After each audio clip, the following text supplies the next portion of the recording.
عشق ریاست روانی میزنه چلسه مویه عشق او را زنده نوانی خبر ندارند کابل شده جنگ جهانی تبام بیرک کد کدن نچو میره مفهمی نفری قد پیسه داره که قاضی میشینه چارزانو خونه مردم در شیشه سینه دارن زفت زالو تا دنیا هر خلاف شده بوده کار مسلمان کار حرام زاده ای که نشنه خدا و قرآن اکثر مردم ما نام وطن بد کردن دین و زور تلقین کردن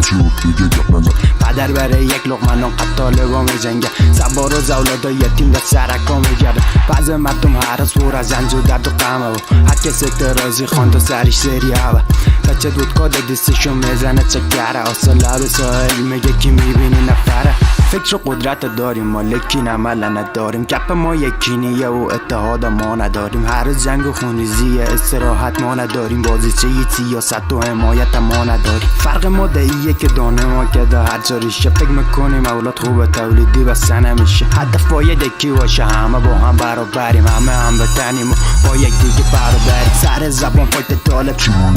تو بابم گپم کلش اعتراضه به چی کاول انتحال فامیلا هر لحظه بابا دانه دانه چش در راه پیسه هاره چی کدی تو گپ ناقه پکدی تو ناموس چی گناه کده که طالب موگه از می تو دخترای ما سنگسا شدن گوشو بینی کنده شدن بردوری سودا شدن کسی ناجی نشدن آزاد میان نوطن با خوشنده کپن شدی بعد برشوید نگو چی آرزوید هیچ کس نگفت چیه دردش گپ بزن نداره ارزش اتحاد گرد شده سرش حتی فقط نکدی برش اعتراض داره بابا سیکو شاید پره گپم ازش حال شده من گوش نما نرسید داد ما خدا اخیر شدن گوش میدیم فکر فرار سر ما آرامش کو افسوسه گپ سینه محفوظه مغز نسخ گپ حق دوطن موشیم برده فکر و قدرت داریم ما لکین عمل نداریم گپ ما یکینیه و اتحاد ما نداریم هر روز جنگ و خونریزیه استراحت ما نداریم بازیچه سیاست و حمایت ما نداریم فرق ما ایه که دانه ما کده هر جا ریشه فکر میکنیم اولاد خوب تولیدی بسته نمیشه هدف باید یکی باشه همه با هم برابریم همه هموطنیم و با یکی که برادریم لالا بیشیده پشمکی در دل دارم یک ذره گپ